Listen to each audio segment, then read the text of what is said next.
chosen one. You must understand something before anything else. You were never an accident.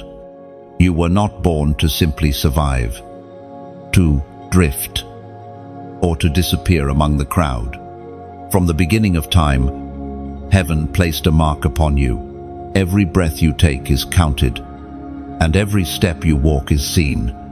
God Himself has ordered your path, even in the moments when you thought you were wandering. Think back those sleepless nights, those times you felt abandoned, the seasons when doors slammed shut right in your face. Do you remember how you survived what others did not?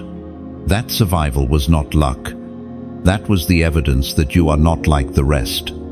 You are chosen. You may not realize it, but you have been walking under a divine spotlight, even when others mocked you, even when they tried to bury you in shame, even when you questioned if God had forgotten. His eyes were never off you. Your steps were being ordered. Sometimes you thought you were walking alone. But if you look deeper, you will see the footprints of God right beside yours. Picture this: a traveler crossing a desert. The sand burns underfoot. The horizon stretches endlessly, and thirst gnaws at the throat. It seems like nothing but wasteland, yet hidden beneath the sand lies a spring, waiting at the next step. That traveler is you. You were never meant to die in the desert. You were meant to find the hidden spring that only the chosen ones discover. I know you have questions. Why so much pain? Why the rejection? Why the waiting? Because the weight of your calling required the furnace of fire. Every rejection redirected you. Every closed door preserved you. Every silence from heaven was a preparation, not a punishment. Now listen carefully. This very moment is not coincidence. The fact that you hear these words means God has paused the noise around you. Heaven has something to say. Your steps are not random. They are ordered. Scripture says in the book of Proverbs, chapter 16, verse 9, in their hearts, humans plan their course, but the Lord establishes their steps. Do you see it? You may plan. You may dream. You may map out your own way, but it is God who secures your footing. That means even your detours are within His control. Even your mistakes cannot overturn His plan. Chosen one. This is why you cannot quit now. This is why you cannot settle for less than what God spoke over your life. The wilderness is not your end. It is your training ground. You are in the hands of a God who never loses His grip. Let me tell you a story. There was once a young believer who spent years praying for breakthrough. Everyone around them seemed to move forward. Careers blossomed. Families grew. Doors opened. But for this one, nothing seemed to shift. Days became years. Hope wavered. They thought God had overlooked them. But in the silence, something powerful was happening. Roots were growing deep. Character was being shaped. And at the exact appointed time, God opened a door so wide that everyone who had doubted them was left speechless. What looked like delay was actually divine alignment. That story could just as easily be yours. You are living proof that heaven trusts you with waiting, with pain, with endurance. If you were ordinary, the enemy would not fight you so hard. But because you are chosen, he has tried to break you early. Yet here you are, still breathing, still seeking, still marked. Now is the moment to step boldly, to say with your mouth and your heart, Lord, I trust you to order my steps. This is not blind faith, it is strategic faith.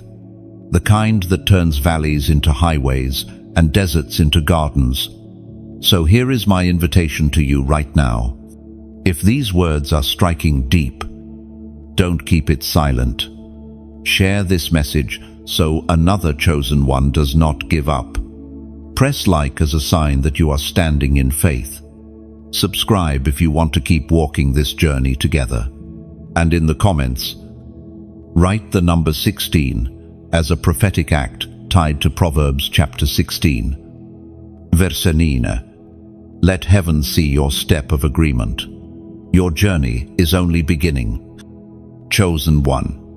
And this is the first step, believing that your path is divinely ordered. No matter how crooked it once looked, your next step is not small, it is sacred. Each move forward is heaven's choreography, arranging every detail for your good. Keep walking, keep trusting, keep declaring. The path beneath your feet is holy ground, and the destination will astonish even you. You have carried more than most realize. People only see the surface, the smile you wear, the way you keep moving, but they don't see the weight you've dragged silently through the years. They don't see the nights you laid awake, staring at the ceiling, questioning if anything would ever change. They don't know the prayers you whispered, the tears you wiped before stepping into public, pretending to be fine. Yet heaven saw it all. And every ounce of that struggle is not wasted. It has been shaping you into a vessel prepared for ordered steps. The truth is, being chosen has never meant being comfortable. It has meant carrying burdens others could not survive. It has meant walking through storms that tried to break your spirit. It has meant enduring rejection so deep that it felt like your soul had been cut open. But in each wound, God planted strength. In every trial, He layered wisdom upon your heart. What once felt like ashes is quietly turning into beauty. Imagine a sculptor chiseling away at a block of marble. To an untrained eye, it looks like destruction chunks breaking off, fragments scattered on the floor. But to the sculptor, it is progress. Every strike of the hammer is a step closer to the masterpiece. That marble is you. The blows you felt were not to destroy you, but to reveal the design heaven already saw within you. Sometimes the hardest part has been the waiting. You've watched others rise while you remained hidden. You've seen doors swing wide for them while yours stayed locked. You wondered if God had passed you by. But hidden seasons are sacred seasons. Think of a seed underground. It disappears beneath the soil, buried, unseen, forgotten by those who planted it. Yet in that darkness, life stirs. Roots stretch deep. Strength is formed. And in the right season, the seed breaks through with unstoppable force. That is you, the hidden one, soon to emerge. There's a story often overlooked. Joseph, betrayed by his brothers, thrown into a pit, sold into slavery, wrongfully imprisoned. To the natural eye, it looked like failure stacked upon failure. But in truth, it was a staircase. Every injustice was a step upward, positioning him closer to the throne. By the time he stood before Pharaoh, Joseph had the wisdom of suffering and the endurance of waiting. What nearly destroyed him became the very platform for his destiny. Your life echoes the same rhythm. What you carried, the pain you endured, the tears you hid, they are not disqualifications. They are qualifications. You are being equipped with empathy others cannot fake, with resilience forged in fire, with faith tested in storms. You are not weak because of what you carried. You are unshakable because of it. The Spirit spoke through the prophet Isaiah, chapter 43, verse 2. When you pass through the waters, I will be with you when you pass through the rivers. They will not sweep over you. When you walk through the fire, you will not be burned. This is not just comfort, it is covenant. The weight you carried was heavy, but it never drowned you. The fire was hot, but it never consumed you. Why? Because your steps, even in suffering, were ordered. Look closely at your story. The betrayals you survived became lessons. The heartbreaks you endured made room for compassion. The failures you walked through carved out humility. Each scar became a map, guiding you into the future. You may feel battered, but you are also prepared.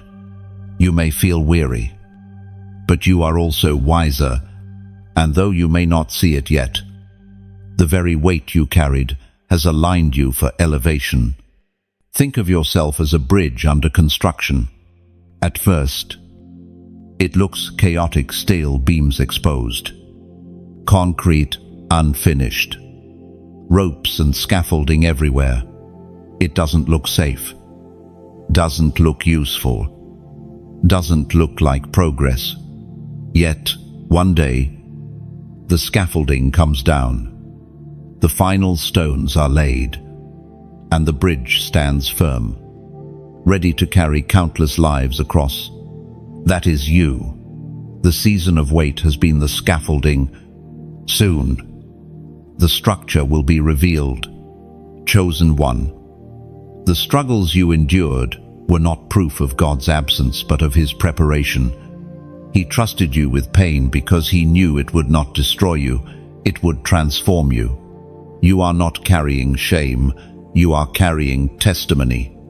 And one day, those who once pitied you will look again and see the strength of a warrior who endured.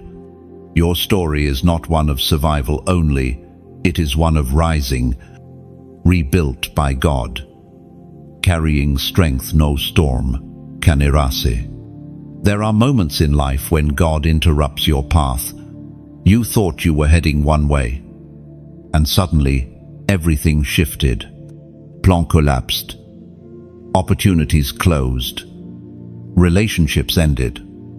And at first, it felt like betrayal. But in truth, heaven was stepping in. What you thought was rejection was actually redirection. God is not random. Every intersection in your life has meaning. Every delay, every twist, every closed door has been part of His choreography. He is the master conductor, and your life is the symphony. Sometimes He silences instruments you thought were vital, only to introduce a melody far richer, far stronger. Consider this. You were walking down a road thinking it was your future, when suddenly a wall appeared. You hit it hard. You cried. You questioned. Yet that wall was not your enemy, it was your rescue. Beyond it lay destruction you could not see. So God rerouted you. He interrupted to protect you. It is written in the book of Hosea, chapter 2, verse 6. Therefore, I will block her path with thorn bushes. I will wall her in so that she cannot find her way. Strange, isn't it? Sometimes God Himself puts up the walls, not because He wants to harm you, but because He loves you too much to let you wander into disaster. That interruption you cursed may actually be the greatest mercy of your life. Think of Jonah, running from his calling. He bought a ticket to Tarshish, determined to flee. Yet God sent a storm, then a fish, not to destroy him, but to save him from self-destruction. Jonah's detour was his deliverance. Without it, Nineveh would never have been reached, and Jonah himself might never have survived. You, too, have had Jonah moments. The job you didn't get, the relationship that fell apart, The sudden change, you didn't understand. They were not coincidences. They were divine interventions. God blocked one way so he could open the right way. Picture a shepherd guiding sheep along a narrow path. A cliff yawns dangerously at one side. If a sheep drifts too close, the shepherd strikes the ground with his staff, forcing it to turn back. To the sheep, it feels like pain. To the shepherd, it is rescue. You are that sheep. Every interruption has been the shepherd's staff saving you from the edge. Chosen one, I need you to hear this. Heaven has not been ignoring you. Heaven has been guiding you. Every step, even the ones that felt like stumbling, have been ordered. The hand of God has been both your boundary and your breakthrough. This is why you must learn to trust interruptions. Do not despise the wall. Do not curse the delay. Instead, pause and ask, Lord, what are you protecting me from? What are you preparing me for? Because behind every closed door is a greater opening waiting. Behind every sudden ending is a beginning written long ago. One day, you will look back and thank God for every interruption.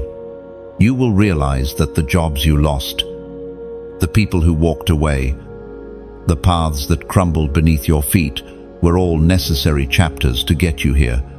What felt like detours were really the exact map to destiny. And right now, I invite you to step into agreement with this truth. In the comments, write, "Guide my steps." Oh, why this phrase? Because it is not just a request, it is a declaration. When you type, "Guide my steps," you are saying to heaven, I no longer lean on my own understanding. I no longer force doors open by my own strength. I yield. I trust. I follow.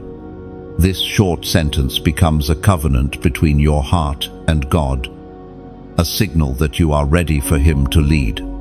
And every time you see your own words written, it will remind you that your journey is not aimless, it is divinely directed. When you release those words, something shifts. You stop wrestling with the why of closed doors and start embracing the what now of God's leading. You begin to see interruptions as invitations. Instead of mourning what slipped away, you lean into the promise of what is ahead. Remember, the shepherd never leads his flock into barren land. He always guides them toward green pastures and still waters. So when you write, "Guide my steps," you're not only praying for direction, you're also stepping into peace. You're reminding yourself that every turn, every delay, and every surprising redirection is wrapped in love. This is how your story becomes unstoppable, because it is no longer you walking, but God walking with you.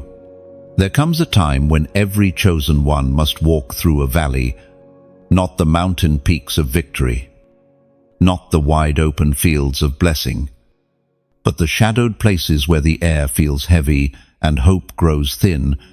These valleys are not accidents, they are sacred classrooms where God teaches trust in ways the sunshine never could. You know this valley well. It's the season when prayers seem unanswered, when silence presses harder than words.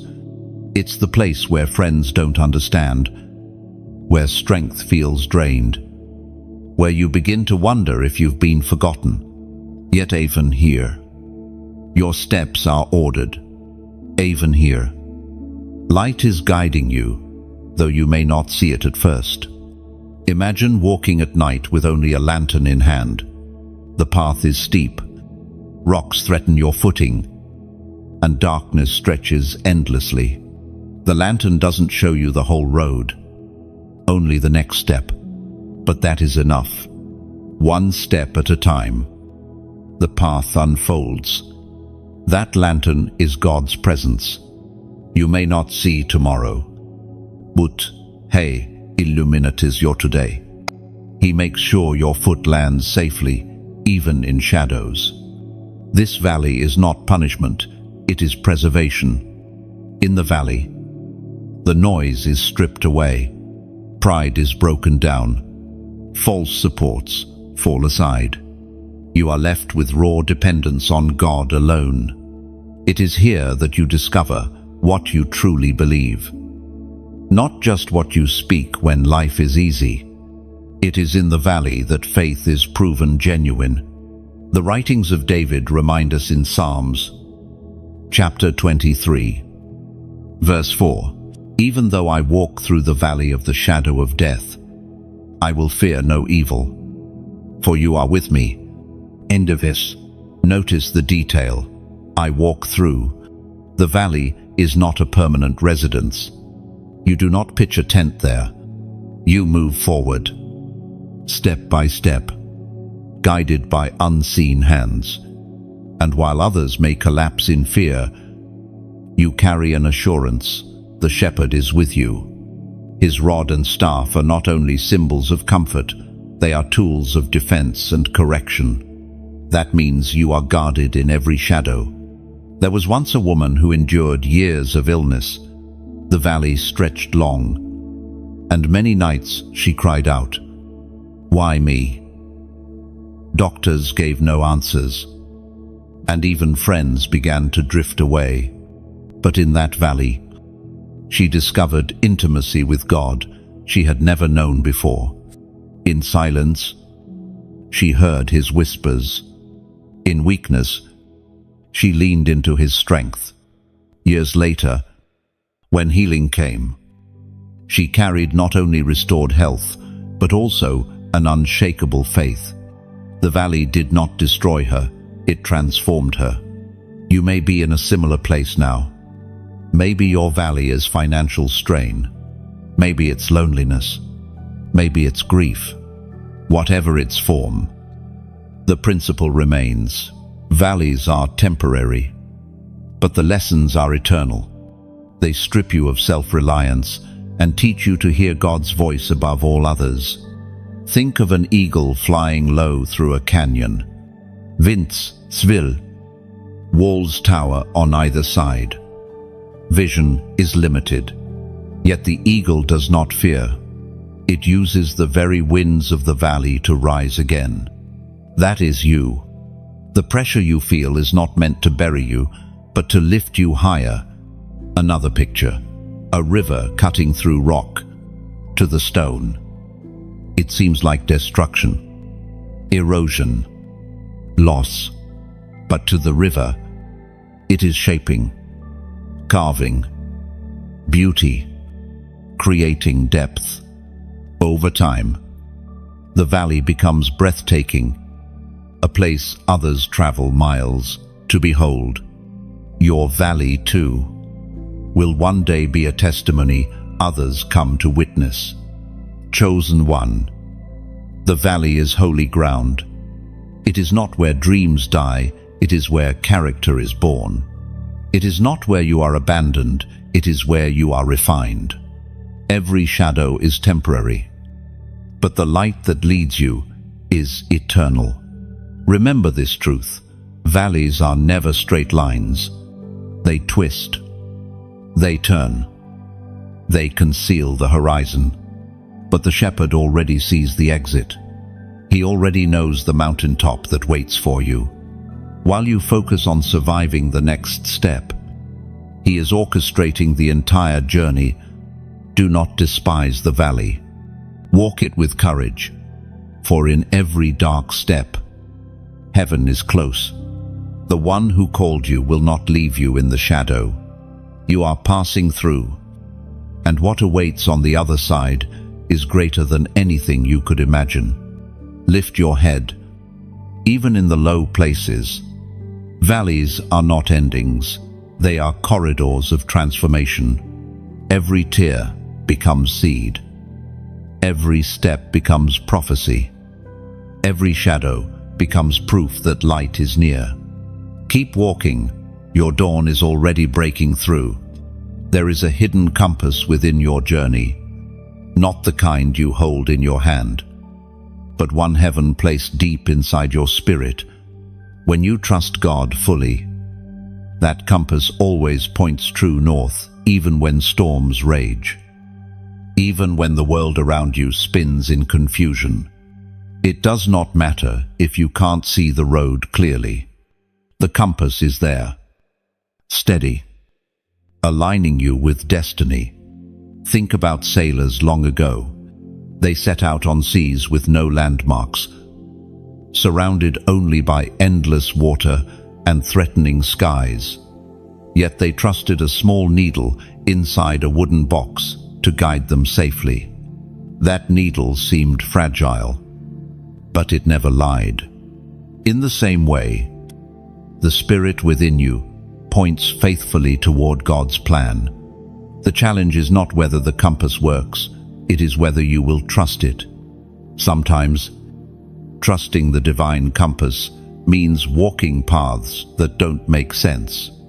It means stepping away from opportunities that glitter but aren't aligned with your assignment. It means saying no when everyone else is saying yes. To others, it looks like foolishness, but to you, it is obedience. That compass inside your spirit cannot be bribed by money, popularity, or comfort. It only responds to surrender. We find in the book of Isaiah, chapter 30, verse 21, whether you turn to the right or to the left, your ears will hear a voice behind you, saying, "This is the way, walk in it." Or no, this voice is the compass. It whispers through peace, convicts through unease, and confirms through scripture. You've felt it before, that tug inside when you're about to choose wrongly, or that deep assurance when you're stepping into God's will. Ignore it, and life becomes disoriented. Obey it, and even crooked roads lead straight to glory. There's a story of a man who left his stable career because the compass within would not let him stay. Everyone told him he was reckless. Friends shook their heads. Family whispered behind his back. Yet he trusted the inner voice that said, "Go." Months of struggle followed. But in time, doors opened that aligned with his calling. What once looked like madness became a testimony. That is what the compass does. It carries you through temporary confusion into lasting clarity. Chosen one, you may not realize it, but God has been aligning your steps in small, subtle ways. A conversation you overheard, a door that shut suddenly, a delay you didn't understand. These were not random, they were course corrections. Your compass was shifting you back toward the divine map. Picture a bird migrating thousands of miles. It has no GPS, no maps, no human guidance. Yet instinctively it flies in perfect rhythm with the seasons, always finding its way home. That instinct is the Creator's imprint. The same imprint rests on you, even when you feel lost. Your spirit knows the way. This is why you must guard your inner compass. Don't drown it in noise. Don't suffocate it with compromise. Learn to pause, to listen, to ask, am I aligned? Am I walking the way God's voice directs? Because the difference between wandering and destiny is obedience to that inner whisper. And here's the truth, when you align, you unlock acceleration. Steps that once felt heavy suddenly carry grace. Delays transform into divine timing. Opportunities begin to flow, not by your striving, but by heaven's orchestration. Your compass, once trusted, will not fail you. I want to speak to you personally now. If these words stir your spirit, let this be a moment of agreement. Click like, not for me. but as your silent yes to God's leading. Share this with someone who needs to know their life is not random. Subscribe if you desire to keep walking these steps together, learning how to tune your heart to heaven's compass. And if you feel led, support this ministry through giving. Every seed planted helps carry this message to more chosen ones like you, people who need to know their steps are ordered. This is not about obligation, it is about alignment. When you respond, you are saying, I choose to walk in rhythm with heaven's compass, not the world's confusion. So the next time you face a choice and don't know which way to turn, pause, breathe, remember the compass. Let the still, steady voice within whisper, this is the way, walk in it, trust it, follow it, and watch how every step draws you closer to the destiny already written with your name.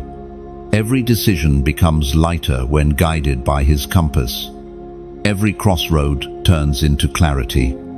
And as you follow, you'll realize you were never wandering. You were always being carried homeward. There are moments when God does not speak through thunder or fire, but through gentle signs scattered across your journey. Some you notice immediately, others you only recognize in hindsight. These signs, sometimes numbers, sometimes patterns, sometimes unexpected confirmations, are like divine fingerprints pressed into your path. They remind you that your steps are not random, but orchestrated. Think about how many times you've seen the same number repeat, or how a phrase seems to echo from different voices in a short span of time. That is not coincidence. That is heaven, aligning details to get your attention. Just as the rainbow was a covenant for Noah, so too these small signals are reminders that God is directing your steps, according to what is revealed in the book of Job, chapter 33, verse 14. For God does speak now one way, now another, though no one perceives it. No, this truth still unfolds today. God whispers in ways that feel ordinary but carry extraordinary meaning. A delay in your schedule that saved you from harm, a number that appears when you're seeking confirmation, a conversation that perfectly answers your private prayer. You are not moving blind. You are being guided by unseen hands. Let me share a story. A young man once struggled with whether to accept a new opportunity. He prayed, but silence lingered. One morning, as he walked to work, he kept noticing the number 44 on a billboard, on a license plate, on the clock. At first, he brushed it off. But later, he opened his Bible and his eyes landed on Psalm 44. Speaking of God's deliverance and faithfulness, it was then he knew the answer. God was directing him forward. What seemed like random repetition was actually divine confirmation. You may have your own story of signs. Perhaps it was a dream that stayed with you. Perhaps a stranger's words pierced your heart. Perhaps you kept seeing the same scripture surface again and again. Each of these moments is heaven's way of ordering your steps. Picture a traveler walking in thick fog. He cannot see the horizon, but along the path, small lanterns appear at intervals. Each lantern is not the final destination, but it is enough to keep him moving forward. That is how divine signs work. They may not show you the entire future, but they give you courage for the next step. Chosen one. You are not abandoned in uncertainty. You are being given markers, holy breadcrumbs leading you back to the place of alignment. The reason God uses such signs is not because he is mysterious, but because he knows your heart longs for assurance. He knows the weight you carry and the doubts you battle. So he sprinkles confirmations along the path, reminding you, I am here. I am leading you. Do not ignore these signals. Pay attention. Keep a journal of the patterns you notice, the scriptures that repeat, the words that keep returning. Over time, you will see the map forming. You will realize that the God who orders galaxies also orders your footsteps in the smallest details. And here is a mystery. Sometimes the numbers themselves are prophetic. Just as 7 represented completion, 40 represented testing, and 12 represented authority in Scripture. So too, the numbers you encounter may carry meaning when you keep seeing them. Ask God, what are you showing me? You may find that heaven is speaking through what seems ordinary. Imagine standing at a crossroads. One road is wide and crowded, the other narrow and uncertain. Which do you take? On the wide road, signs flash with promises of ease. On the narrow road, a simple carved wooden sign stands weathered, but pointing true. It seems unimpressive, but it is the mark of the shepherd. If you trust that sign, you will find yourself exactly where you were meant to be. This is your life, a series of crossroads, each marked with subtle yet divine signals. You are never left without guidance. You are never asked to wander aimlessly. The one who orders your steps ensures you will not miss your destiny. So right now, if your spirit resonates with this truth, take a prophetic step of agreement.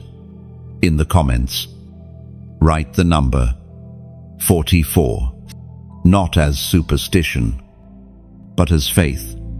Let it stand as your declaration. Lord, I see your signs. I trust your ordering. I will not ignore the signals you place before me. When you write 44, you are aligning your heart with heaven's direction, saying, I choose to recognize your voice in every detail. Oh, remember, you are not alone in this journey. Every repeated number, every echo of Scripture, every divine coincidence is heaven's way of keeping you on track. And when you honor these signs, you will find yourself walking with a confidence no shadow can shake. One of the greatest lies the enemy whispers is that people or circumstances have the power to block your destiny. He tries to convince you that the betrayal of friends, the rejection of family, the schemes of enemies, or the failures of your past can derail what God has written. But the truth is unshakable. No weapon formed against you can prosper when your steps are ordered by heaven.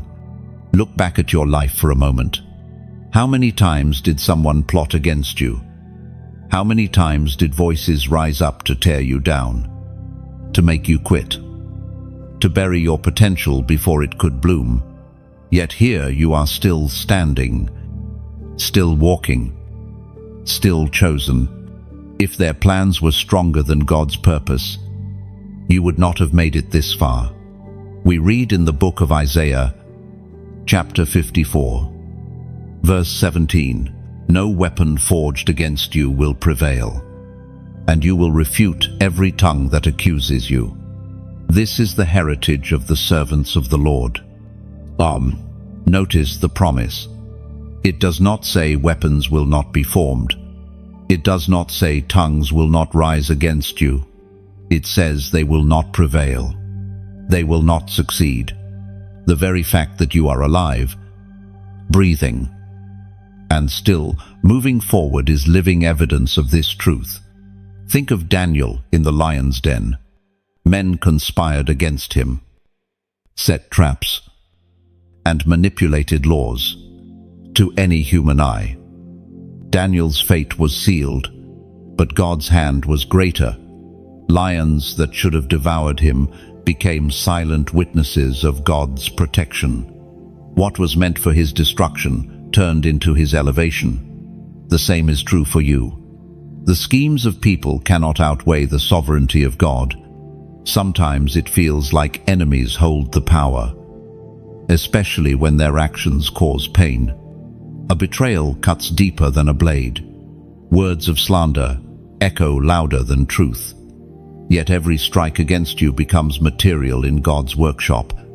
What they meant for harm, he reshapes into strength. Like Joseph, who told his brothers, "You meant it for evil, but God meant it for good." No, imagine a blacksmith hammering on steel. Sparks fly.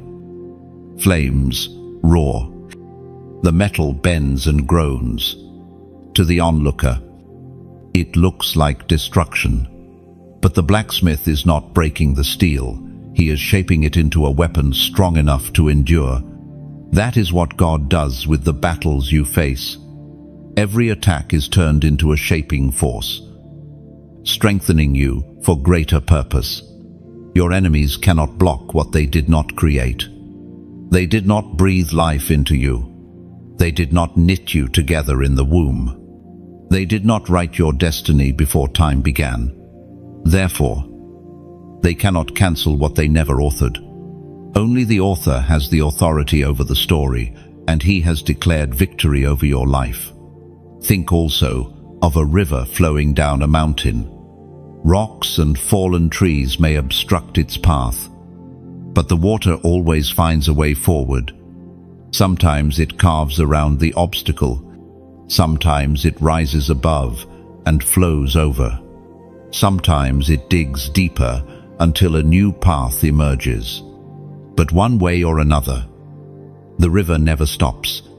That river is you, and the Spirit of God within you ensures that no obstacle, no enemy, no plot can stop your flow toward destiny. Chosen one, your very presence threatens darkness. That is why opposition rises so fiercely against you. But opposition is not proof of defeat. It is proof of value. Thieves don't break into empty houses. The enemy attacks what he fears, and he fears the light you carry. So when voices accuse, when plans rise against you, when doors seem closed by others' hands, remember this: their reach is limited. Their power is temporary, but the hand ordering your steps is eternal. You are not at the mercy of people's opinions or attacks. You are carried by a will that cannot be overturned. Your task, then, is simple, but not easy. Keep walking. Don't let fear of enemies paralyze you. Don't let betrayal turn you bitter. Don't let rejection convince you that you are forsaken. Lift your eyes higher. See the one who walks ahead of you, scattering every weapon before it strikes. This is the heritage of the chosen. Enemies may surround you. Storms may rage.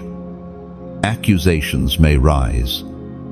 But destiny remains untouched.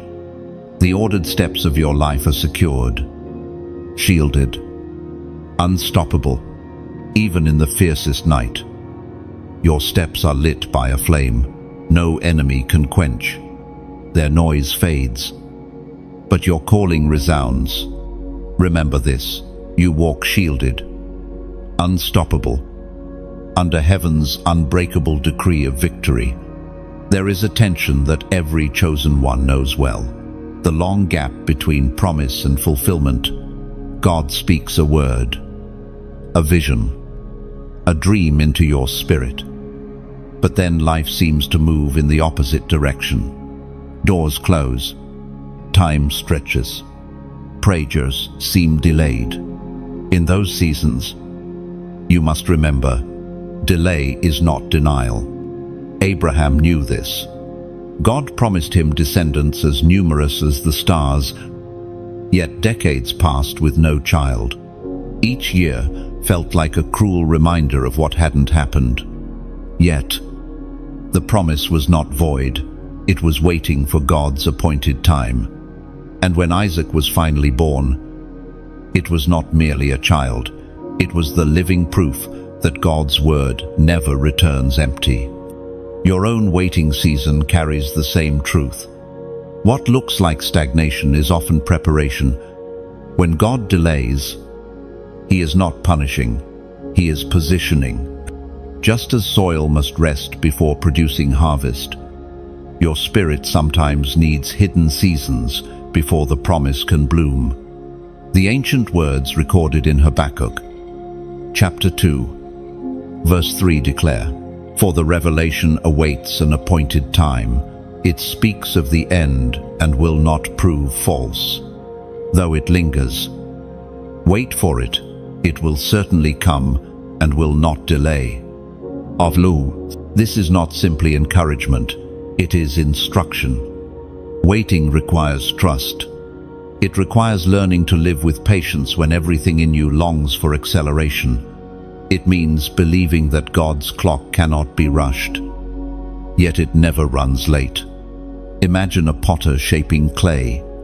The vessel could be taken out of the kiln too soon, but it would be fragile, unable to endure use.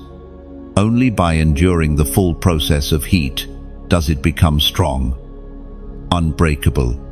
That is you. If the answer came too soon, it might destroy you.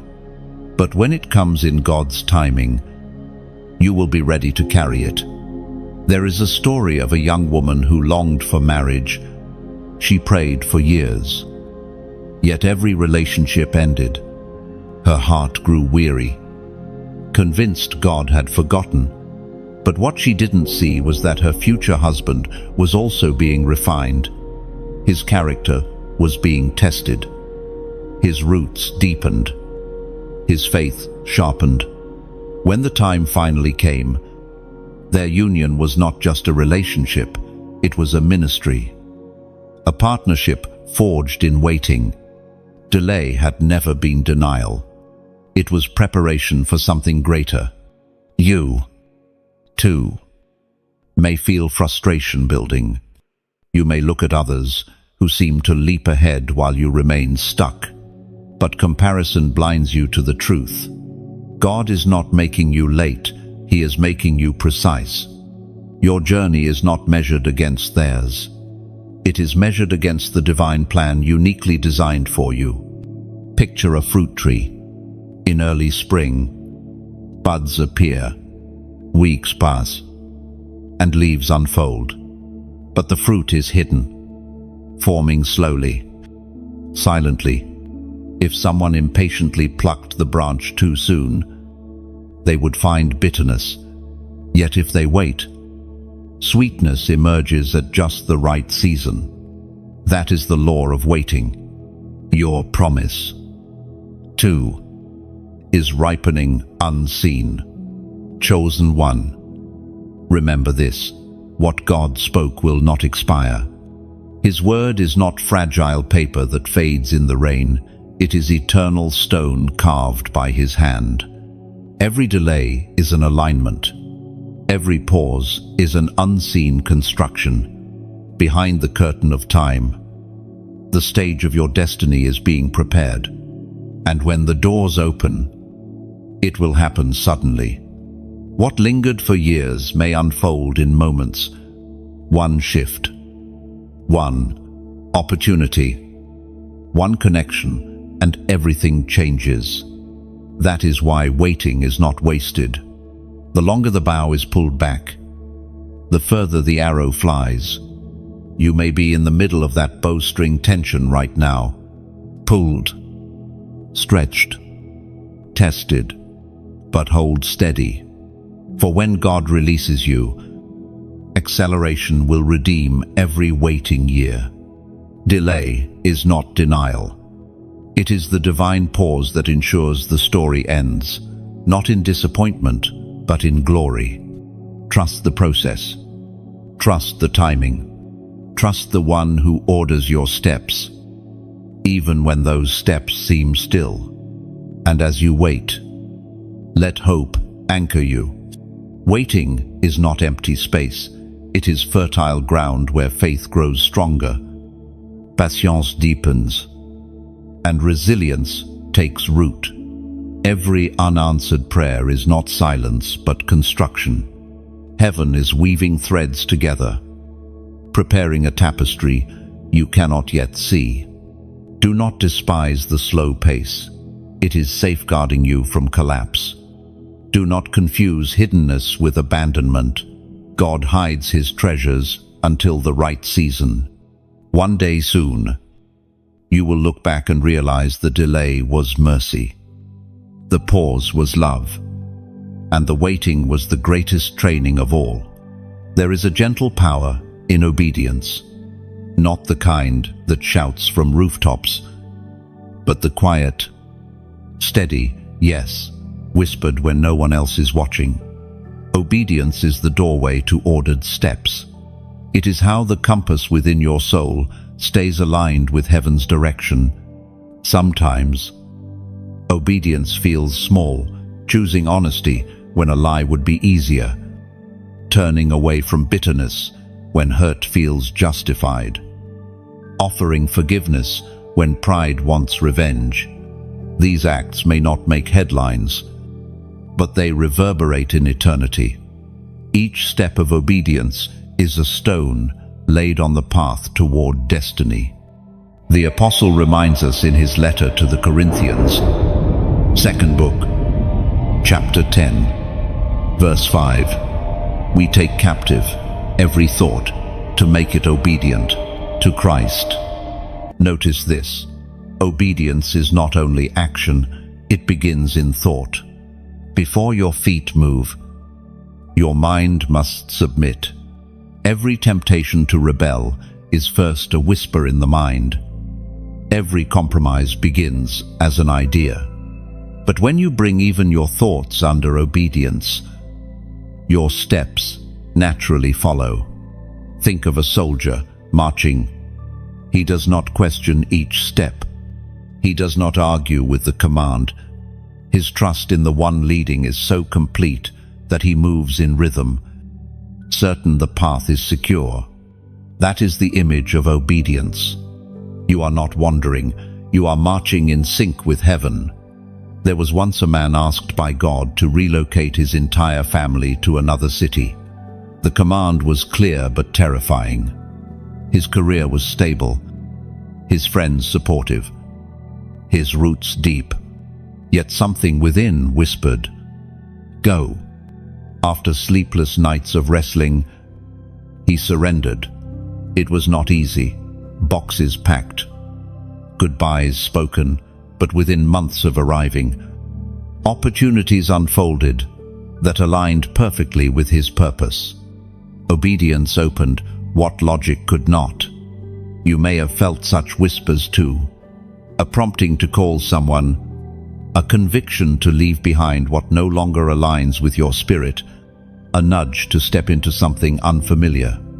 These are not coincidences, they are God's invitations. Every time you obey, you position yourself for breakthroughs unseen. Picture a door locked tight. Many bang against it, trying force, persuasion, or cunning to pry it open. Yet in the hand of one who obeys is a small golden key. Obedience is that key. It doesn't look powerful, but it turns locks others cannot break. Even Jesus modeled obedience in Gethsemane. Under crushing weight, he prayed, "Not my will, but yours be done." That surrender became the turning point of history. If obedience carried the Son of God through destiny's narrowest gate, how much more will it carry you, chosen one? Obedience is not about perfection, it is about posture. A heart ready to respond, a spirit tuned to say yes. The more you yield, the clearer your path becomes. And though obedience may cost you comfort, it always rewards you with clarity. Now, to seal this moment, I invite you to declare agreement with heaven's whisper. In the comments, write, "Lead me, Lord." Now, why this phrase? Because when you say, "Lead me, Lord," you are not just typing words, you are opening the gate of surrender. You are saying, "I no longer want to walk by my own instincts. I want to be guided by your Spirit. I will listen. I will follow." Even when the road is unclear, writing it is a prophetic act, a visible sign that you have chosen trust over control. It is like placing the compass of your heart into God's hands and saying, "Point me in the right direction, and I will go." Heaven hears such surrender, and the path before you becomes illuminated with peace and certainty. So walk forward with confidence. Keep your ear attuned to the still, small voice, and when the whisper comes, let your answer be simple, unwavering, and true. Yes, Lord, I will obey. And remember this, obedience is rarely convenient, but it is always fruitful. The world may not applaud when you say yes to God, but heaven records every moment of surrender. Each act of obedience becomes a seed planted in eternal soil. And in time, the harvest will astonish even you. Doors that seemed sealed will swing open with ease. Burdens that felt unbearable will lift because you are walking in alignment, not resistance. And when you look back, you will see a golden thread weaving through every decision, every sacrifice, every yes. That thread is the hand of God guiding you, proving that no step of obedience is ever wasted. In every yes, you are building an unshakable legacy, proving that obedience is the true compass leading you straight into destiny. There are seasons when the door you expected remains shut. And then, suddenly, when you least anticipate it, a door swings wide that you never imagined. These are not random openings, they are divine appointments. God is the master of surprises. And when you trust Him, He places before you opportunities that no resume, no network, no human influence could secure. Think of Joseph again. From prison, he was summoned in a single moment to stand before Pharaoh. He did not schedule that meeting, nor could he have predicted it. Yet, in the blink of an eye, the boy who was forgotten became the man positioned to save nations. This is how God works. Silent preparation followed by sudden acceleration. You may feel as though you've been overlooked. You've sent applications, prayed prayers, knocked on doors, only to hear silence. But do not be discouraged. Heaven is preparing an opening with your name etched into it. And when it appears, it will not be small. It will be so evident that even your critics will have to admit this was the hand of God. The Spirit spoke through the prophet Isaiah. Chapter 22, verse 22. What He opens, no one can shut. And what He shuts, no one can open. This is the key of destiny. When God opens, no man can close.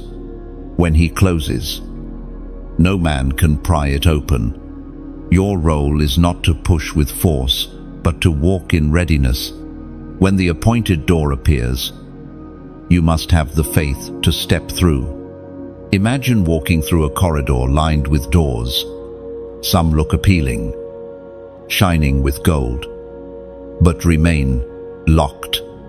Others are plain, almost invisible, yet suddenly swing open as you pass. God often hides greatness behind ordinary frames. The plain door becomes the path to extraordinary destiny. That is why you cannot judge opportunities by appearance. You must discern them by spirit. I remember a testimony of a woman who labored for years in obscurity. She served faithfully in small tasks, unseen by many. Then one day, without warning, she was invited to step into a position of leadership that carried influence she never sought. Her secret? She remained faithful in the hidden season. When the sudden door opened, she was ready. Chosen one. Do not underestimate your season of preparation. Every act of faithfulness is oil in your lamp. When the door swings open, you will not scramble, you will shine. You will be equipped for the opportunity because heaven has been shaping you for it all along. Picture a key fitting into a lock.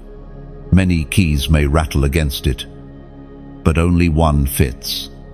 That key is your obedience, your endurance, your trust. And when it turns, the door does not resist. It opens smoothly, as if it had been waiting just for you. And here is where I pause to speak heart to heart. If these words awaken hope in you, let's seal it with action. Click like as a quiet testimony that you are ready for the doors heaven has prepared.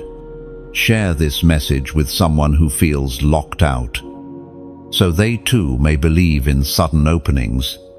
Subscribe so you can keep walking this journey with us, learning how to discern and step through the right doors. And if you feel led, support this ministry through giving.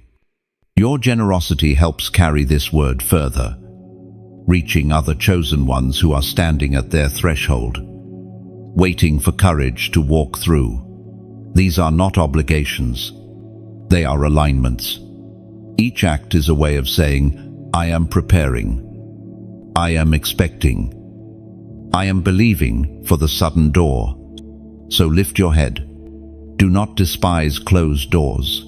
They are protecting you. Do not fear locked gates.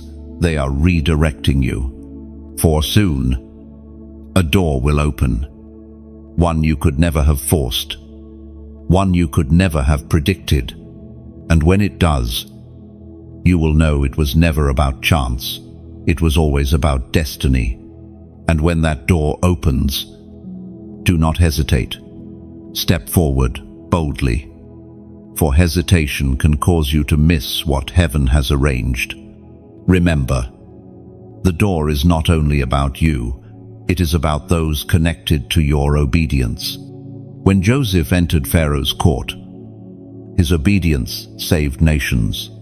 When Esther stepped into the king's presence, her courage preserved her people. So too, your door will not just bless your life.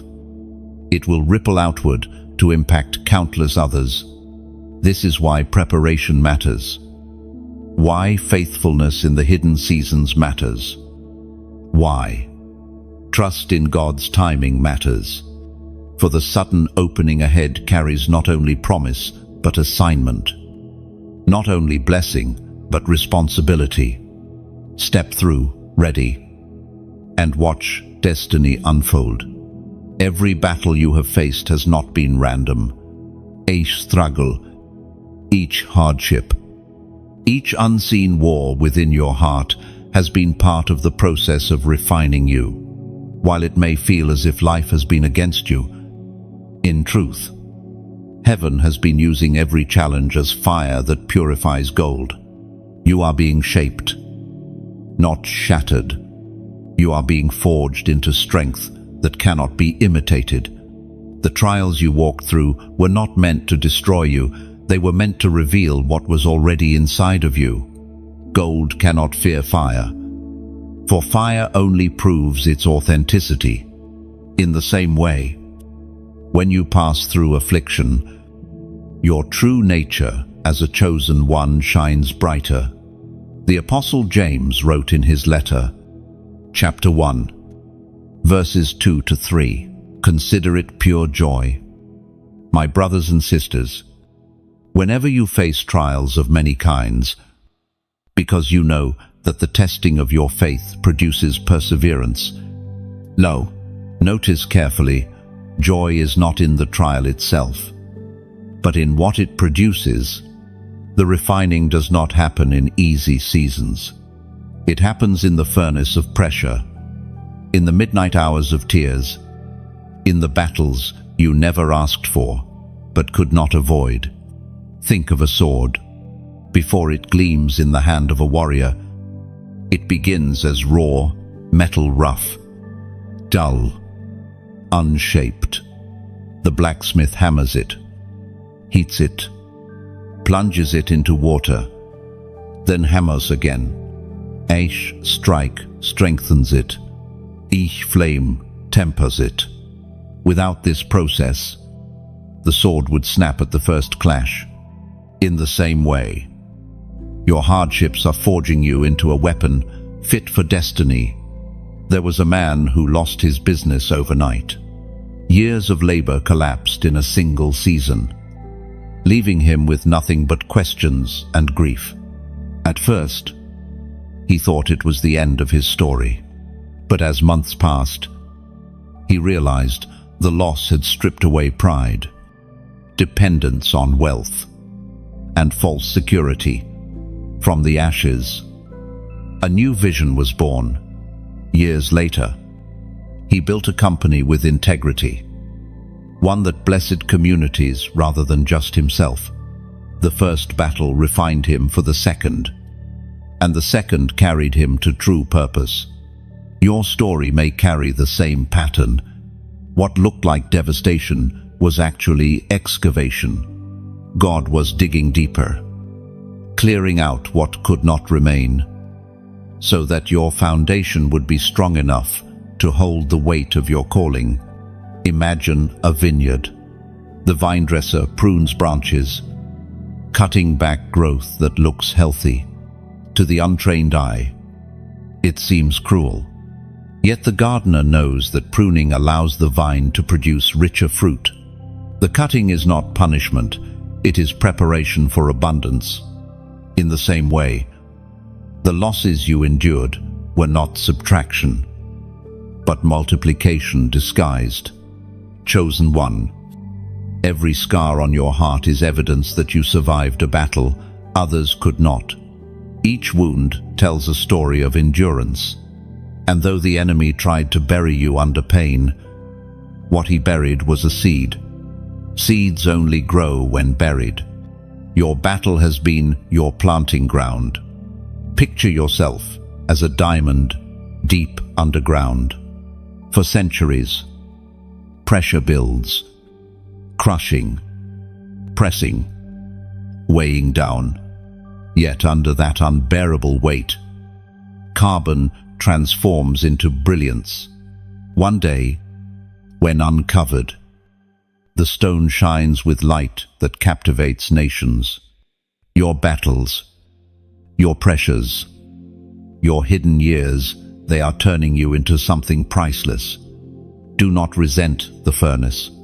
Do not despise the valley. Do not curse the storm. These were not interruptions, they were instruments. They carried lessons no book could teach, wisdom no mentor could fully impart, resilience no easy season could form. Now, as you walk forward, know this: every battle you endured is not wasted. Each one was a step upward, a refining fire, a preparation for the elevation ahead. You are not fragile glass, you are tempered steel. You are not crushed ashes, you are purified gold. And when the next challenge comes, you will not tremble as before. You will remember the fires you survived, the storms you endured, and you will rise with confidence. If God brought you through then, He will bring you through again. And more than that, every storm you endured has deposited wisdom into your spirit. The scars on your soul are not signs of weakness, they are badges of survival. They remind you that you did not collapse where others fell, and you did not drown where others sank. This is why the next mountain will not intimidate you. and the next valley will not break you. You have already been tested. You have already been proven. And now you carry a resilience that cannot be stolen. There is a rhythm to heaven that is unlike the rhythm of this world. Earth measures time by clocks and calendars, but God measures by alignment, by the weaving together of people, seasons, and even numbers. When your steps are ordered, you begin to notice the synchronization. What once seemed random becomes a pattern. What once felt delayed is revealed as perfect timing. Scripture reveals in the book of Ecclesiastes, chapter 3, verse 1, there is a time for everything, and a season for every activity under the heavens. Seasons are not accidents. Numbers, timings, alignments, they all testify that your life is under divine orchestration. You are not stumbling blindly. Heaven is arranging connections, aligning moments, and even speaking through the patterns you see. Think of the Israelites circling Jericho. They marched once each day for 6 days. And on the 7th, 7 times. To outsiders, it must have seemed strange steps and numbers without immediate results. Yet obedience to God's rhythm brought walls crashing down. The steps, the numbers, the timing, none of it was wasted. All of it was synchronized for breakthrough. You may have felt like your life has been circling, repeating patterns. But what if those circles are not wasted wandering? What if they are preparation, synchronization with a greater plan? Heaven is not careless with your steps. Every loop, every pause, every repetition is calibrating you for the exact moment when walls fall and destiny unfolds. Imagine a clockmaker adjusting gears within a watch. Each tiny piece seems insignificant, yet together they allow perfect timekeeping. If one gear is out of place, the entire watch falters. In the same way, your life is a gear in God's grand design. Your obedience, your waiting, your trust, they are aligning you with heaven's perfect time. There was a young woman who noticed she kept waking at the same hour each night. At first, she thought it was stress, but then she began to pray in those moments. Over time, she realized God was inviting her into intercession, aligning her with his heartbeat in the night. What seemed like coincidence was actually synchronization with heaven's rhythm. Chosen one. Pay attention. Numbers, timings, patterns, they are not trivial. They are whispers of eternity, breaking into your everyday life. Heaven speaks in ways both grand and subtle.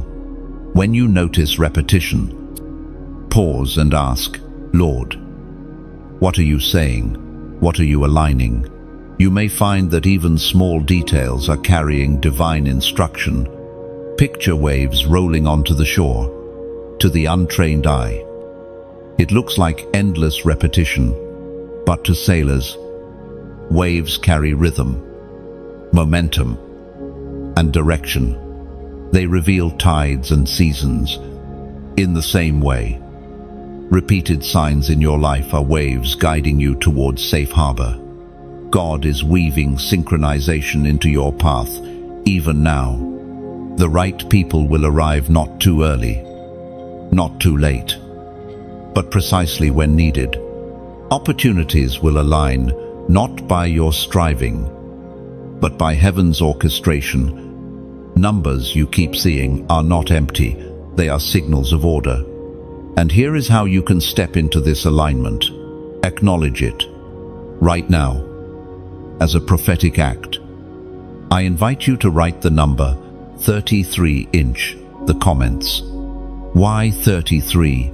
Because it echoes the years Jesus lived on earth before completing his earthly mission, a perfect picture of divine timing fulfilled.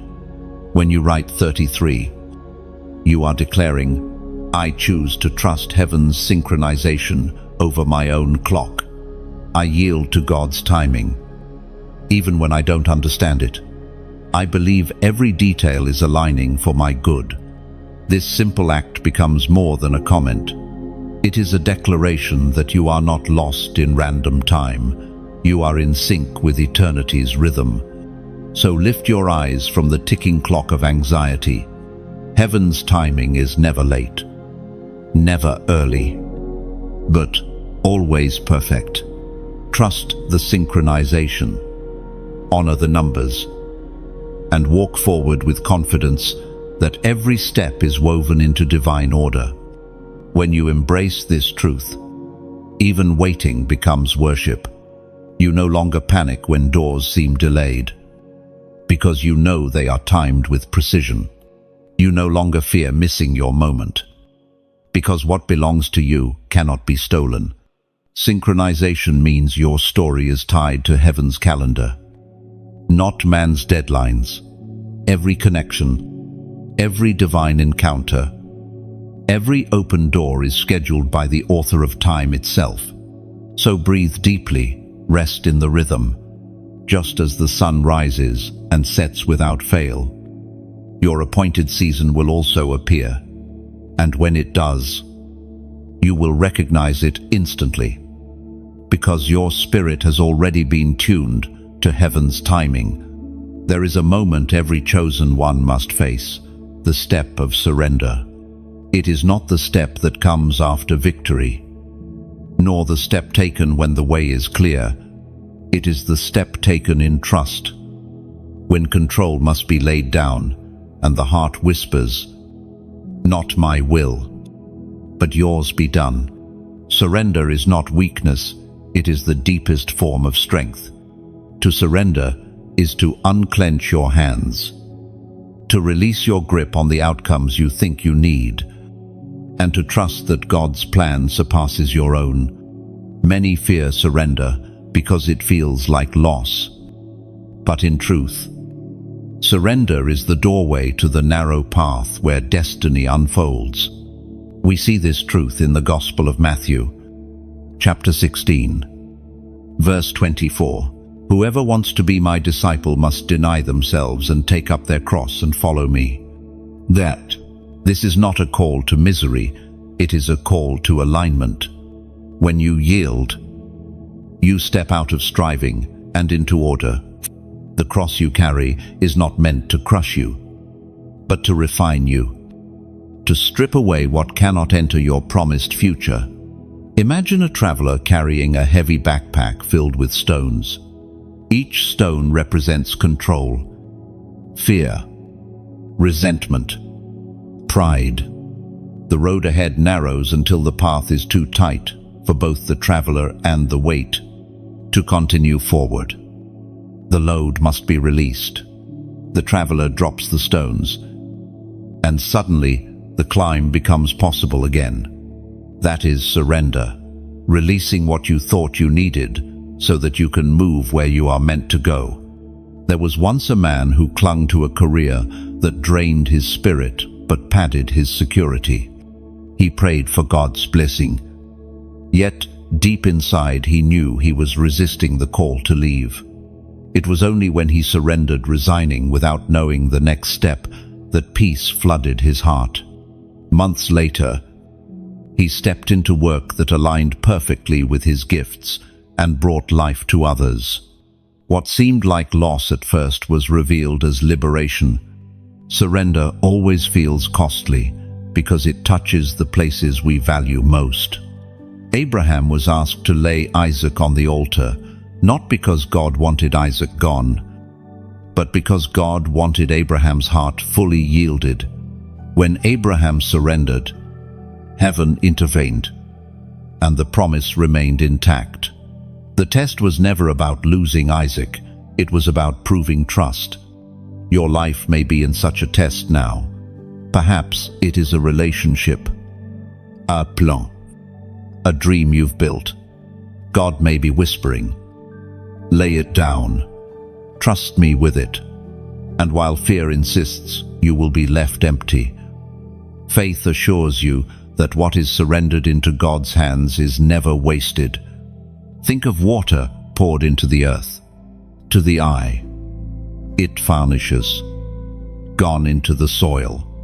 Yet in time, that same water becomes nourishment, feeding roots, awakening growth. So it is with surrender. What you release into God's ground is not lost, it is transformed into future fruit. The prophet Jeremiah described God as the potter, shaping clay on the wheel. Sometimes the vessel collapses, and the potter reshapes it. The clay cannot argue, cannot dictate its form. It must yield to the hands that mold it. That is the picture of surrender. You are the clay, and the potter knows what vessel you were always meant to become. Chosen one. Do not mistake surrender for defeat. Defeat is forced, surrender is chosen. Defeat robs, surrender enriches. Defeat ends stories, surrender begins them. Every great step in Scripture was marked by surrender. Moses laying down his staff, Mary yielding with the words, "Let it be unto me." Jesus bowing in Gethsemane. Each surrender unlocked glory far beyond imagination. So consider what you are holding tightly. Ask yourself, is this weight keeping me from walking the narrow way? Is my grip preventing me from receiving what God longs to place in my hand? Remember, an open hand can receive, but a clenched fist cannot. Surrender is not the end of control, it is the beginning of freedom. And when you step into it, you discover the paradox. The moment you give everything to God, you gain everything you truly need.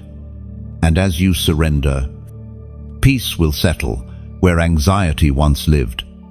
The need to calculate every outcome will fade, replaced by quiet trust. You will find yourself lighter, freer, and strangely stronger, because in letting go, you will finally discover that the one guiding your steps was never asking you to walk empty. He was preparing you to walk full, carrying only what was eternal, only what could endure. Every test you have endured was never meant to leave you stranded in the fire. God allows His chosen ones to walk through seasons of pressure, not as punishment, but as preparation for elevation. The furnace is not your destination, it is your proving ground. And when the fire has done its work, promotion always follows. Think of Shadrach, Meshach, and Abednego standing before the blazing furnace. Their obedience led them into flames, yet not a hair was singed. Not even the smell of smoke clung to them. Instead, the Son of God walked with them in the fire. When they emerged, the very king who condemned them issued a decree honoring their God. Their elevation came after testing. What looked like destruction became their stage for glory. This pattern echoes across Scripture and across your life as well. Joseph was tested with betrayal, slavery, and prison before elevation to Pharaoh's court. David was tested in caves, hunted like prey, before he wore the crown.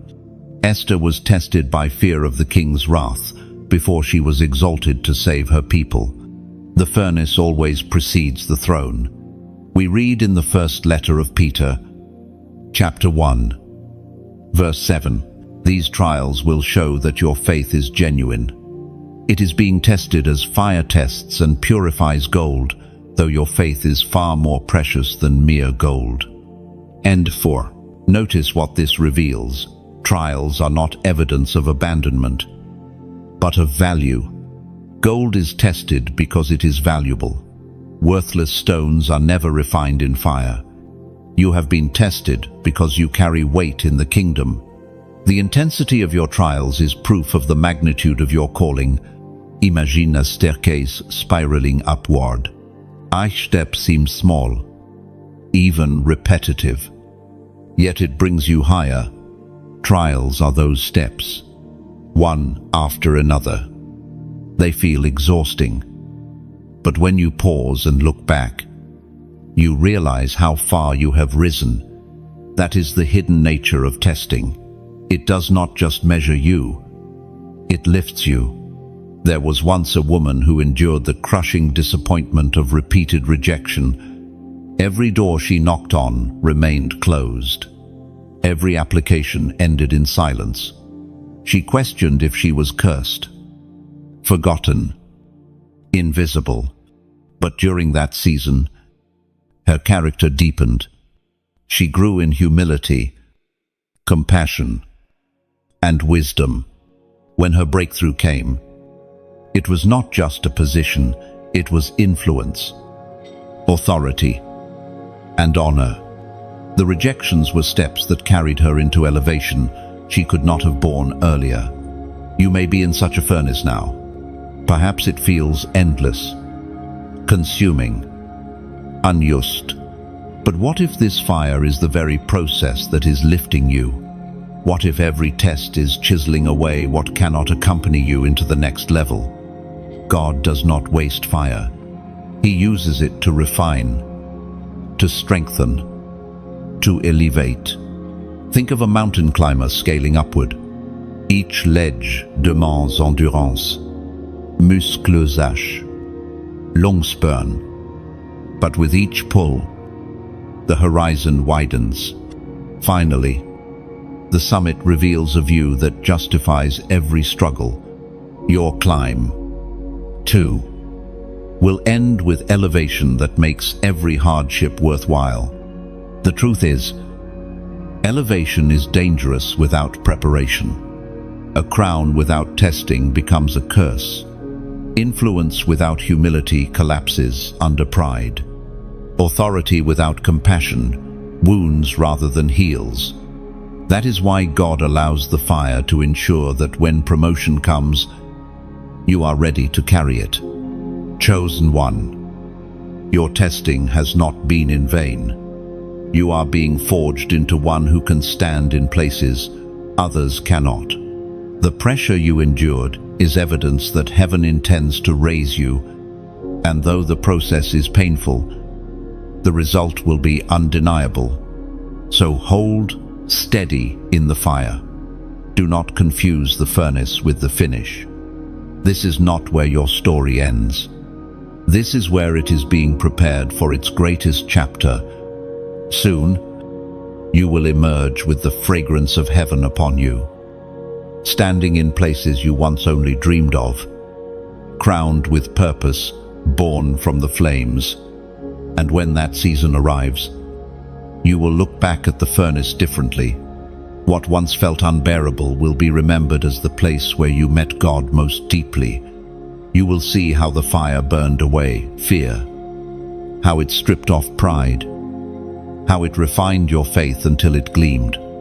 You will realize the furnace was never your enemy. It was your promotion wrapped in disguise. For from the ashes rises authority. From the flames emerges wisdom, and from the trials comes glory. So do not dread the fire. Welcome it as the bridge to your crown, for soon you will stand elevated, carrying proof that you were never abandoned but always prepared. When your steps are ordered, you do not walk only for yourself. You become a light bearer, a torch in the hands of God, guiding others out of their own darkness. Your journey, with all its struggles, victories, and lessons, is not meant to remain hidden. It becomes a lamp for those still stumbling, a testimony that whispers, "If God could guide me, He can guide you too." Light bearers are not made on the mountaintop. They are formed in the valleys, in the long nights where tears soaked the pillow, in the hours when you thought you had nothing left to give. That is where the oil for your lamp was pressed. Your endurance became oil. Your prayers became flame.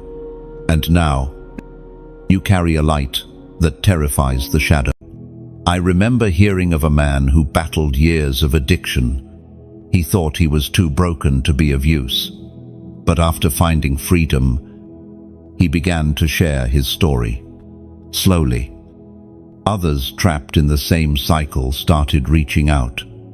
What he thought was shame became light.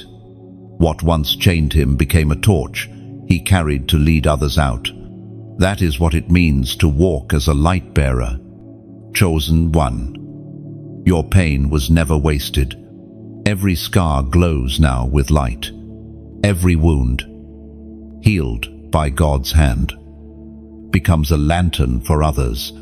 Even your failures, when surrendered, transform into testimonies of grace. Darkness cannot argue with a light that has survived. But here is where many hesitate. Shining means vulnerability. It means stepping into visibility, letting others see the cracks as well as the flame. Yet it is through the cracks that the light escapes. You were never called to be flawless. You were called to be luminous. Picture yourself holding a torch in a cavern. Behind you, others stumble in the dark. They don't need you to be perfect. They need you to keep walking with your torch high. As long as you keep carrying the flame, they will find their way. And now, I want to pause and invite you to respond in faith. Click like as a declaration that you are ready to carry light, not hide it. Share this message with someone who needs to be reminded that their scars can shine too. Subscribe so you can continue receiving words that fuel your lamp and strengthen your walk as a light bearer. Leave a comment below with the words, "I will shine," as a prophetic declaration that your light will not be hidden. And if you feel led, donate to support this ministry. Every seed sown helps us carry this light further, reaching souls who are still lost in the shadows. Remember, these are not obligations, they are acts of alignment. They are ways of saying, I will not hide. I will not keep silent. I choose to shine. So others may see the path too. Your light is not small. It may have flickered in storms, but it never went out. And now, as you walk forward, it grows stronger, brighter, unstoppable. Darkness does not win against even the smallest flame. So imagine the brilliance when countless chosen ones, like you, lift their torches together. Entire landscapes are illuminated. Cities on hills blaze with unshakable glory. Chosen one. This is who you are, a carrier of light. Ordered steps that shine not only for you, but for generations to follow. Lift your torch high. Keep walking. And remember, when you shine, others will see, and they will find the courage to walk too. And when you lift that torch, remember, you are not shining alone. Heaven itself reflects through you. Angels move at the light you carry. And those who once walked in shadows will recognize hope in your glow. Every step forward sends ripples of illumination into families, cities, and even generations to come. Do not underestimate your flame. One small light can spark revival. One steady torch can ignite a movement. Keep shining because your obedience today births transformation tomorrow. There comes a moment in the journey of every chosen one when the pieces finally align, and you see why the path was so winding, why the battles were so fierce, why the waiting was so long. It was all leading here to the crown of purpose, not a crown of vanity or pride, but a crown placed by God Himself. declaring that your ordered steps have brought you into assignment, into authority, into destiny. The crown is not given because of perfection. It is given because of perseverance. It rests on the head of those who did not quit when quitting was easy. It belongs to those who trusted the compass, walked through the valley, obeyed the whisper, endured the furnace, and still carried the light. The crown is the seal of heaven's approval, a mark that says, "You have been faithful in little. Now I can trust you with much." The writings of Peter remind us in the first letter of Peter, chapter 5, verse 4, "And when the chief shepherd appears, you will receive the crown of glory that will never fade away." This crown is not only for apostles and prophets of old, but for every chosen one who endures. It is the promise that faithfulness has a reward. The battles were not pointless. They were shaping you to wear what others could not bear. Imagine a royal diadem being forged. Gold is heated, shaped, refined. Jewels are chosen carefully, each one set with precision. It takes time, pressure, artistry. Only when the work is complete can the crown rest upon the head of the chosen ruler. In the same way, your life has been forged into something that can now hold the crown without it slipping. There was once a young leader who dreamed of great influence. He wanted the stage, the recognition, the crown, but early on, when given opportunities, his immaturity caused harm. He was not ready. God, in his mercy, hid him in obscurity for years, teaching humility, building patience, and deepening wisdom. When the day finally came and responsibility was placed on his shoulders, he was no longer the same man. He could carry the crown with honor. The delay was not rejection, it was preparation for weight. So too in your life. The assignments you once thought you were ready for would have crushed you. The influence you craved too soon would have corrupted you. But now, after valleys and battles, after surrender and obedience, you are able to stand tall with the crown of purpose resting firmly on your head. Think of the crown not only as authority, but as responsibility. A crown is not merely decoration, it is a charge to lead, to serve, to shine.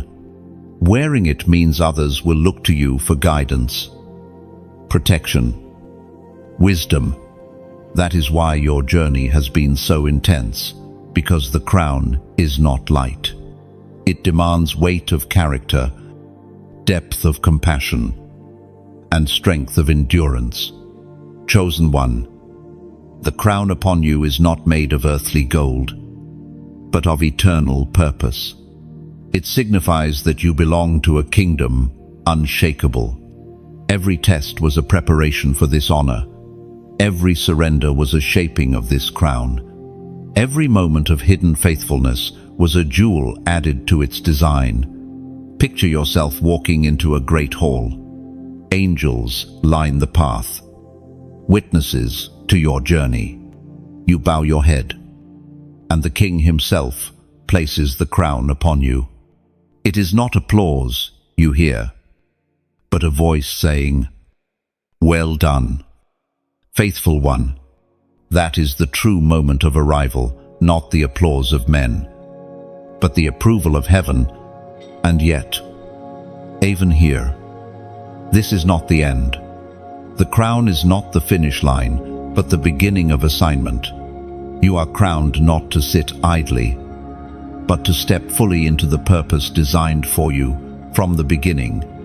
The authority you now carry is to lift others. The wisdom you have gained is to guide others. The light you shine is to lead others. The crown is not for display, it is for service. So walk forward with confidence, You have been prepared. You have been refined. And now, crowned in His purpose, you step into the fullness of why you were chosen. And as you carry this crown, remember that it is both honor and responsibility. It reminds you that your scars were not wasted, your waiting was not meaningless, and your obedience was never ignored. Every jewel in your crown testifies of battles won, valleys passed, and nights endured. Wear it with humility, with courage, and with joy, knowing that heaven itself recognizes your perseverance. For the crown is not the end of your journey, it is the beginning of your legacy. Every path you have walked, every tear you have cried, every valley you have endured has been shaping you for this, the unshakable journey ahead. You are not standing where you began. You are not who you once were. Every scar, every prayer, every hidden battle has carved strength into your spirit, preparing you for steps no one else could walk but you. The journey ahead is not promised to be easy, but it is promised to be secure. Secure not because of your own ability, but because of the one who orders your steps. The foundation beneath you is not shifting sand, it is the rock of divine purpose. And when you walk upon that rock, storms may rage, winds may howl, but you will not be moved. The Apostle Paul declares in Romans chapter 8, verse 37, "In all these things we are more than conquerors through Him who loved us." More than conquerors, not barely surviving, not barely making it, but walking in victory that cannot be overturned. This is the destiny of the chosen ones, to carry resilience that outlasts storms, to carry faith that outshines darkness, to carry love that outlives fear. Think of a tree rooted deep beside a river. Winds may bend it, storms may strike it, but because its roots reach water that never runs dry, it stands unbroken. That is you. Your roots are not in temporary soil, they are anchored in eternity. The deeper your roots go into God's presence, the taller you rise, the stronger you endure, the more unshakable you become. Your future will still hold challenges. Every great calling attracts opposition. Every true destiny stirs resistance. But remember, the strength within you is greater than the force against you. The battles ahead will not break you. They will only prove what heaven has already declared over you. There was once a woman who endured season after season of loss, yet instead of collapsing, she chose to keep walking, to keep believing, to keep trusting. Years later, her testimony became the strength others leaned on. She did not emerge from her journey bitter. She emerged radiant, a living witness that God's chosen are never abandoned. Her story was not survival, it was victory. Chosen one. That same resilience lives in you. The unshakable journey ahead is marked not by your weakness, but by God's strength perfected in you. What once terrified you will no longer have power. What once silenced you will no longer hold your voice. You are stepping into a future where your very presence carries authority because you walk with the weight of heaven's promise. Imagine a torchbearer leading through the night. Shadows flee at every step, not because the night has ended, but because the light is advancing.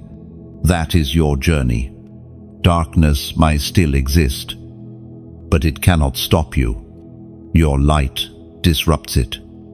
Your steps push it back, and your endurance proves that nothing can extinguish what God has ignited.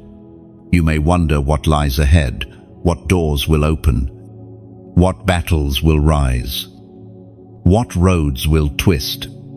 But you do not need to know every detail.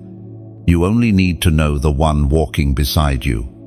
And he has promised never to leave, never to forsake, never to abandon. His presence is your compass.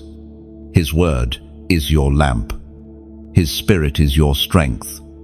Think of Israel stepping into the promised land.